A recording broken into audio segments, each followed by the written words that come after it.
Understanding footage, इससे मेरा ये मतलब है कि आप जो शॉट्स होते हैं, जो फुटेज है आपके पास, उनकी टाइप्स को आप जान सकें। शायद आपको ये फीलिंग आती हो कि ये तो एक कैमरा पर्सन का काम है, क्योंकि उसने उसको रिकॉर्ड करना है, उसने उसको फिल्म करना है, या मे बी डायरेक्टर जो है, जो उसको इंस्ट्रक्ट कर रहा होता है, जो उसको बता डायरेक्ट कर रहा होता है कि आपने ये शॉट लेना है, इसके बाद ये शॉट लेना है, ये उनका काम है। तो एज एन एडिटर, क्या ज़रूरत है इसकी कि आपको भी ये शॉट टाइप्स पता हो? तो इसका मेरा जवाब ये है कि ये बिल्कुल एक एडिटर को बहुत ज़रूरी है कि उसको भी पता हो कोई एग्जैक्ट शॉट टाइप क्या है। क्योंकि अगर हम एक प्रॉपर फिल्म या ब्रॉडकास्ट इन्वायरमेंट में बात करें प्रोफेशनली, तो वहाँ पर ये टर्मिनोलॉजीज यूज़ होती हैं, और इन्हीं की बेस पे आपका पेपर वर्क, आपका शॉर्ट टाइप्स के थ्रू, या आपके जिस तरह से भी आपकी कम्युनिकेशन होती है डायरेक्टर की आपसे या असिस्टेंट डायरेक्टर की आपसे, तो वो इन्हीं टर्म्स में होती है। मिसाल के तौर पे, एक कैमरा पर्सन ने अगर एक मीडियम शॉट फिल्म किया हुआ हो, और आपको मीडियम शॉट का अगर एग्जैक्टली ना पता हो, और आपके पास डिफरेंट वेरिएशंस मौजूद हों, तो आपके लिए वो ज़रा कंफ्यूजिंग हो सकता है। तो इसके लिए बहुत ज़रूरी है कि आपको एग्जैक्टली उन शॉट टाइप्स का पता हो। शॉट टाइप्स की हमने बात की, इससे पहले मैं आपको बता दूं कि शॉट होता क्या है। आप में से अक्सर ने कभी कोई लाइव मैच या कोई लाइव कॉन्सर्ट या कोई भी शो अटेंड किया होगा। तो उसमें बेसिकली क्या होता है कि अगर हम सिर्फ एक लाइव क्रिकेट मैच की बात करें, तो इस वक्त हमारे पास क्रिकेट मैच में 20+25 28 जितना भी आप ऐड कर लें, तो इतने कैमरास लगे होते हैं, और उन सब की रिकॉर्डिंग मिक्सचर होके, बेसिकली एडिट होके आपके पास स्क्रीन पे आ रही होती है।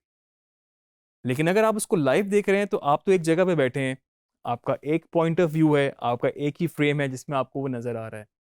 तो वहां पर बैठ के आप उस सारे एम्बियंस, उस सारे इन्वायरमेंट को तो एंजॉय कर सकते हैं, लेकिन जो आप अपनी स्क्रीन पे डिटेल में देखते हैं, वो आप वहां पर बैठ के उसको वो फील नहीं कर सकते। अब वो क्या देखते हैं आप स्क्रीन पे?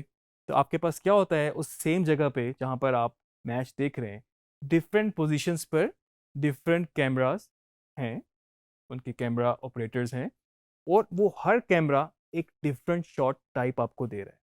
तो वो जो different camera persons different position पर और डिफरेंट शॉट टाइप्स में आपको डिफरेंट वेरिएशन में आपको जो शॉट दे रहे हैं, या आपको जो स्क्रीन पे आपके पास इमेजेस आ रही हैं और एडिट होके आप उसको देख रहे हैं, तो वो फर्दर उसमें एक ड्रामा ऐड कर रही है, फर्दर उसमें एक इंटरेस्ट डेवलप हो रहा है, और आपको डिटेल नज़र आ रही है।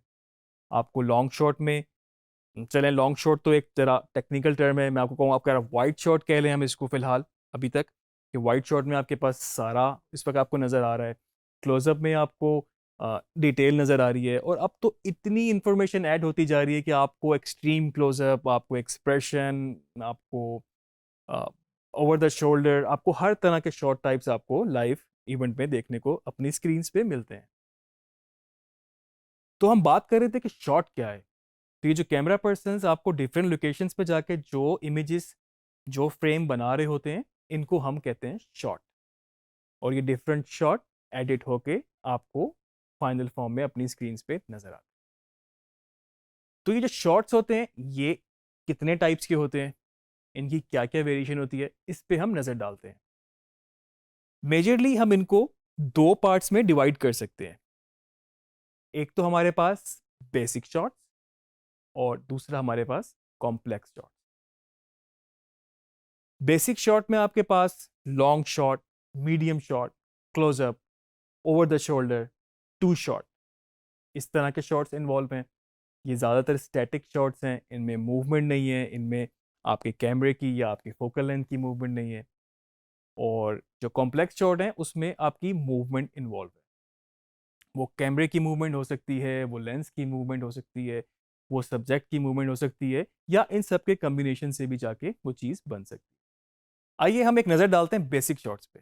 और इन बेसिक शॉट्स को समझने से पहले मैं आपको एक टिप भी दे दूं कि आप अगर एडिटर के तौर पे काम करते हैं, और आपका प्लान है कि आप खुद चीज़ों को फिल्म भी करें, एज एन कैमरा पर्सन आप खुद उसको रिकॉर्ड करें और खुद बाद में उसको एडिट करें, तो इन शॉट्स को तो आप रट लें, बिल्कुल इसको आप रट लें। क्योंकि ये जो है, ये बेसिक आपकी कन्वेंशंस हैं। आप इसको कंपेयर कीजिएगा किसी भी फीचर फिल्म में, किसी भी हॉलीवुड लेवल फिल्म में, या किसी भी सिनेमा की फिल्म, ब्रॉडकास्ट के किसी भी शो से, तो आपको ये सारी शॉर्ट टाइप्स उसमें नजर आएंगी।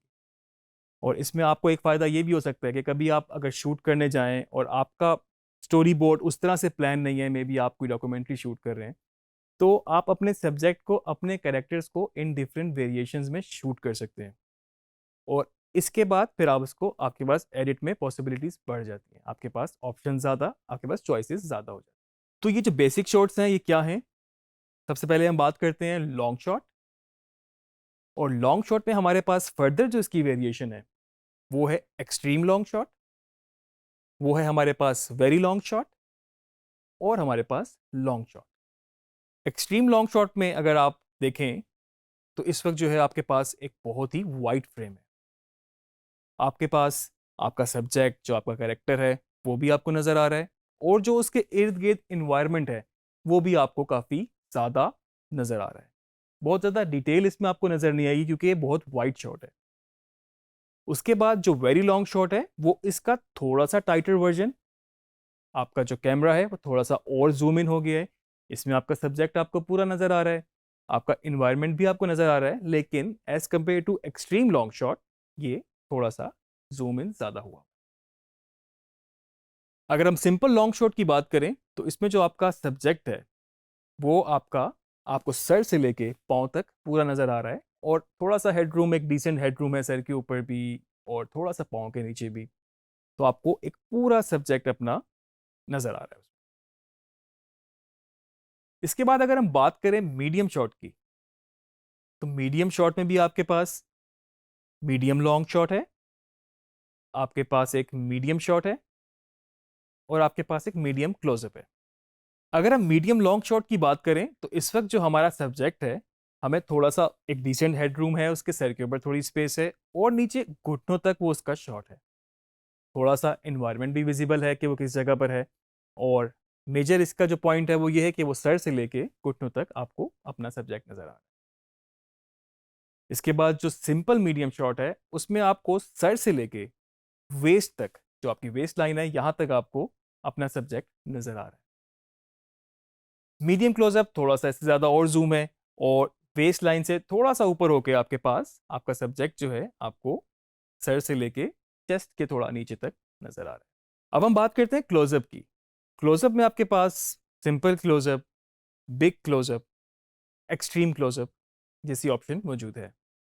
क्लोजअप में आप देख सकते हैं कि आपको अपने सब्जेक्ट का पूरा चेहरा सर से लेके उसकी चिन तक पूरा फ्रेम में नजर आ रहा है।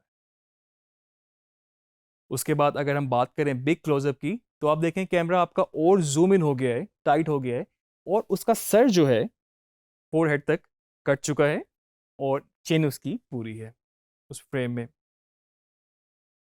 और एक्सट्रीम क्लोजअप, बिल्कुल आंखों का इस वक्त जूम हुआ है, क्लोजअप है आंखों का, एक्सट्रीम इसलिए इसका नाम दिया गया है।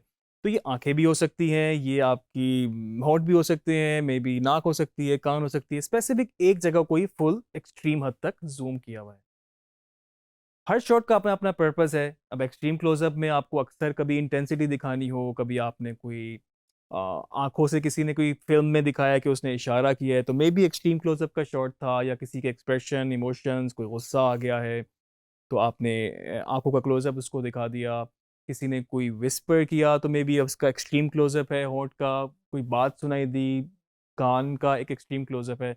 तो हर शॉट, ख्वाह वो लॉन्ग शॉट हो, मीडियम शॉट हो या क्लोजअप हो, हर एक का अपना अपना एक पर्पस होता है। और फिल्म की लैंग्वेज में इसको जब यूज़ करते हैं तो पर्पसली ही यूज़ करते हैं। वेरिएशन एक अपनी जगह, लेकिन एक फिर भी पर्पसली इसको यूज़ किया जाता है ताकि एक आपका नैरेटिव और इंटरेस्ट बिल्ड होता रहे। इसके बाद दो और शॉट हैं जो बेसिक शॉट्स कैटेगरी में फॉल करते हैं। वो है आपके पास टू शॉट और over the shoulder shot. Two shot जैसे नाम से ही आपको क्लियर है, दो लोग होते हैं इसके अंदर। अगर दो लोग आपस में बात कर रहे हैं, ख्वाह वो खड़े हुए हैं या बैठे हुए हैं, और दोनों ही आपके एक फ्रेम के अंदर आ रहे हैं बेसिकली, तो आप उसको टू शॉट का नाम देंगे।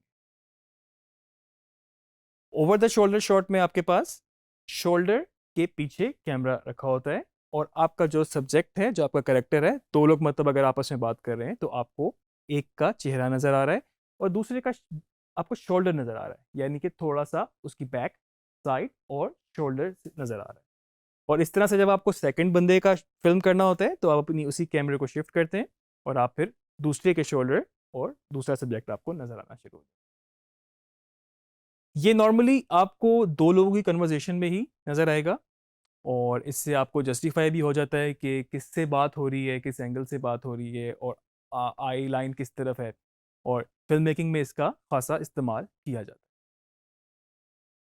ये थे आपके बेसिक शॉट टाइप्स। मैं अगेन आपसे कहूँगा कि आप इनको प्रैक्टिस करें, आप इनको रिकॉर्ड करें। तो आपके पास मोबाइल फ़ोन वाला कैमरा है या आपके पास कोई डीएसएलआर है, आप इनको रिकॉर्ड करें, आप इनको प्रैक्टिस करें और इनको एक साथ कंपाइल करें। रिगार्डिंग वीडियो एडिटिंग, मैं आपको ये बताता चलूँ, अक्सर लोग कहते हैं कि एक इसमें आपको अगर लॉन्ग शॉट यूज़ करना है तो मे बी उसके बाद आपको क्लोज़अप लगाना हो, या आपको वेरी लॉन्ग यूज़ करना है तो उसके बाद आपको मीडियम पे जाना हो। तो बिल्कुल मैं आपको एक टिप दूंगा कि आप इस तरह का कोई भी फार्मूला अपने जहन में ना बिठाएं, आप सिर्फ उस कंटेंट को समझें। हमने बहुत सारे केसेस में देखा है कि अगर हम एक एग्जांपल इस वक्त ये लें कि आप शुरू में ही सब कुछ एक्सट्रीम लॉन्ग शॉट में या लॉन्ग शॉट में अपना सब्जेक्ट के साथ इन्वायरमेंट भी रिवील कर देते हैं और उसके बाद फिर आप डिफरेंट शॉट्स वेरिएशन में कट करके अपनी स्टोरी बना रहे होते हैं। और हमने कई केसेस में ऐसा भी देखा है कि टोटली रिवर्स शुरू होता है, like maybe extreme close up से आपका सीक्वेंस या आपका सीन शुरू हो, उसके बाद आप डिफरेंट शॉर्ट टाइप्स में गए और एंड में जाके आपने रिवील कर दिया कि आप किस इन्वायरमेंट में बैठे हैं और ओवरऑल आपके इर्द गिर्द क्या है। तो आप इसको बिल्कुल डिफरेंट तरीके से, डिफरेंट अप्रोच से आप इसको यूज़ कर सकते हैं। मेन चीज़ है आपको पर्पसली आप इन शॉर्ट्स को यूज़ करें, कंटेंट वाइज इसको यूज़ करें, सोच समझ के यूज़ करें। जहाँ पर आपको ज़रूरत हो वहाँ पर जाके आप उस शॉर्ट को चेंज करें, तो आपके एडिटिंग में, आपकी स्टोरी टेलिंग में एक बहुत बेहतर फ़र्क होगा। तो ये कुछ हमने बेसिक शॉर्ट्स देखे। अब मैं आपको कुछ बताता हूँ कॉम्प्लेक्स शॉर्ट्स।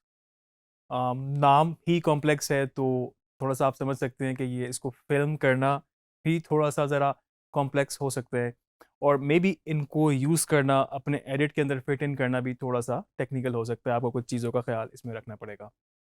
तो सबसे पहले इसमें मेरे पास जो है बेसिकली वो लेंस मूवमेंट है। आपका कैमरा एक जगह पर प्लेस है और आपका लेंस जो है बेसिकली उसकी फोकल लेंथ चेंज हो रही है। आम अल्फाज में हम इसको बोलें तो जूम इन हो रही है या मे बी जूम आउट हो रही है। कैमरा आपका एक ही जगह पर फिक्स है, सिर्फ आपकी फोकल लेंथ इसमें चेंज हो रही है। सेकंड जो हमारे पास कॉम्प्लेक्स शॉट है वो बेसिकली कैमरा मूवमेंट है। तो उसमें अगर हम इमेजिन कर लें कि कैमरा हमारा एक ट्राइपॉड के ऊपर है और उसको हम मूव कर रहे हैं, मे बी हम उसको टिल्ट कर रहे हैं। हमारा शॉट शुरू हुआ है आसमान से और उसको हम मूव करते करते, टिल्ट करते करते हम उसको ले आए अपने सब्जेक्ट पे जो कि इस वक्त ज़मीन पे खड़ा है, या फिर हमने उसको पैन करना शुरू किया। अक्सर आपने देखा हो कि कैमरा आपका एक जगह पर है और वहाँ से वो पैन होना स्टार्ट हुआ, आपका शॉट पैन होता होता दूसरी जगह पे चला गया, सेम टाइम एंड स्पेस में रहते हुए। तो इसमें हम कैमरा मूवमेंट इन्वॉल्व हो जाती है। इसमें हम टिल्ट अप, टिल्ट डाउन कर सकते हैं, हम इसमें पैन कर सकते हैं राइट टू लेफ्ट या लेफ्ट टू राइट में हम इसको यूज़ कर सकते हैं। एक आपको मैं टिप दे दूं इसमें कि आप जब भी इसको यूज़ करें रूल वाइज, आपकी जो मूवमेंट होती है बेसिकली इसकी शॉट की, तो आप स्टैटिक से शुरू होती है और जहाँ पे जाके वो रुकती है तो वहाँ जाके आपका शॉट कंप्लीट होता है। तो आपने उसको मूवमेंट के बीच में बेसिकली नहीं काटना होता, ये रूल के खिलाफ है। कई केसेस में हमें नज़र आता है कि बीच में कट हो जाता है। मे बी वो तब होता है जब आप कोई मोन्टाज बना रहे हो, मोन्टाज हम आगे डिस्कस ज़रूर करेंगे। या इस तरह भी होता है कि अगर वो मूवमेंट पे ही कट हुआ है तो नेक्स्ट शॉट भी मूवमेंट के बीच से ही शुरू हुआ हुआ है, वो स्टैटिक शॉट नहीं है। तो जब आपका शॉट मूवमेंट पे होगा और मूवमेंट में ही अगर आपने कट कर दिया और नेक्स्ट शॉट स्टैटिक है, तो वो रूल के खिलाफ है। वो आपको देखने में भी आपको एक अजीब सा उसमें जर्क लगेगा, जंप लगेगा, और वो वैसे भी आपको इस तरह से प्रैक्टिस नहीं करनी चाहिए। तो ये टिप मैं आपको इसलिए भी दे रहा हूँ कि अगर आप जब अपना फिल्म कर रहे होते हैं तो आप थोड़ा सा ड्यूरेशन को भी जहन में रखें। मिसाल के तौर पे आपने सिर्फ एक 1.5 मिनट या 2 मिनट का एक न्यूज़ रिपोर्ट या एक पैकेज ही क्यों ना बनाना हो, तो उसमें अगर आप बहुत ही लंबा पैन या बहुत ही लंबा ड्यूरेशन का टिल्ट दे देंगे तो उस शॉट को उस स्ट्रक्चर के अंदर, उस एडिट के अंदर एडजस्ट करना आपके लिए मुश्किल हो सकता है। तो मे बी उसमें आपको 5 सेकंड, 4 सेकंड, 6 सेकंड मैक्सिमम का आपको पैन या टिल्ट देना चाहिए, ना कि आप उसको 15 सेकंड, 20 सेकंड पे लेके जाएं, वो आपका उसके अंदर फिट इन नहीं होगा। इसके बाद जो हमारे पास कॉम्प्लेक्स शॉट है, उसमें बेसिकली कैमरे की मूवमेंट भी इन्वॉल्व है और साथ में लेंस की भी मूवमेंट इन्वॉल्व है। आपने अक्सर कभी देखा होगा फिल्म की रिकॉर्डिंग के वक्त आपको एक ट्रैक सा नज़र आएगा और उसके ऊपर कैमरा फिट हुआ होगा और आप उसको मूव कर रहे होंगे। अब उस ट्रैक मूवमेंट में बेसिकली आपका कैमरा भी फिजिकली मूव हो रहा है और साथ में आपको अपनी लेंस को भी मूव करना पड़ रहा है। अब आजकल आपको जेब की सूरत में भी ये नज़र आते हैं, या फिर मे बी आप अब तो ड्रोन भी आ गए हैं, ड्रोन में भी आपके पास मूवमेंट और सारी चीज़ें होती हैं इस तरह से। तो आपके पास ये बेसिकली कॉम्प्लेक्स शॉट में मूवमेंट इन्वॉल्व हो जाती है, जिसमें कैमरा आपका कहीं पर माउंट हुआ है या मे बी ट्रैक पर है, और उसके बाद कैमरे की भी मूवमेंट है और साथ में लेंस की भी मूवमेंट। फोर्थ में इसमें अगर बात करूं तो सब्जेक्ट भी इसमें ऐड है, सब्जेक्ट की मूवमेंट भी इसमें ऐड हो गई है। तो अब आप सोचें कि आपका सब्जेक्ट में भी आप कोई इवेंट कवर कर रहे हैं जिसमें रेस है, रनिंग है, और अब पूरा लैप पूरा करना है और उसके बाद आपके पास कैमरे की पोजीशनिंग है। तो एक सब्जेक्ट जिसको आप फिल्म कर रहे हैं, अब वो मूवमेंट में है। अब आपका जो शॉट टाइप है वो डिसाइड करता है कि आपने उसको फॉलो करना है, या आपका कैमरा में भी स्टैटिक होगा, एक जगह पर माउंट होगा, एक जगह प्लेस होगा और उसके बाद आपका सब्जेक्ट मूव कर जाएगा। अगर आपने उसको फॉलो करना है तो आपको उसको फॉलो के साथ मूवमेंट भी अपने कैमरे की ऐड करनी है। तो आपका सब्जेक्ट भी मूवमेंट में आ गया, आपका कैमरा भी मूवमेंट में आ गया, और उसी हिसाब से आप उसमें अगर कोई पैन टिल्ट हो रहा है तो आपको वो पहले से उसको प्लान करना पड़ता है, ना कि आप मौके पे कंफ्यूज सा एक शॉट दें, तो वो शॉट भी आपका सही नहीं होगा। तो ये थे हमारे कुछ कॉम्प्लेक्स शॉट्स। अगर मैं इसको क्विकली समराइज करूं तो कॉम्प्लेक्स शॉट में आपके पास पैन हो सकता है, आपके पास टिल्ट हो सकता है, आपके पास पैन और टिल्ट दोनों एक साथ हो सकते हैं, आपके पास लेंस मूवमेंट हो सकती है, आपके पास लेंस मूवमेंट और पैन का कम्बिनेशन हो सकता है, या आपके पास लेंस मूवमेंट और टिल्ट का कम्बिनेशन हो सकता है, सब्जेक्ट मूवमेंट हो सकती है, सब्जेक्ट मूवमेंट के साथ आपका कैमरा पैन भी हो सकता है, और सब्जेक्ट मूवमेंट के साथ आपका कैमरा टिल्ट भी हो सकता है। तो ये सारे कॉम्प्लेक्स शॉट हैं, बड़ा स्मार्टली आपको इसको प्लान करना होता है, और जब ये सही तरीके से एग्जीक्यूट हो जाए फिर आप इसको अपने एडिट में यूज़ करते हैं। तो आपको पता होना चाहिए कौन सा शॉट सही है, कौन सा शॉट नहीं है।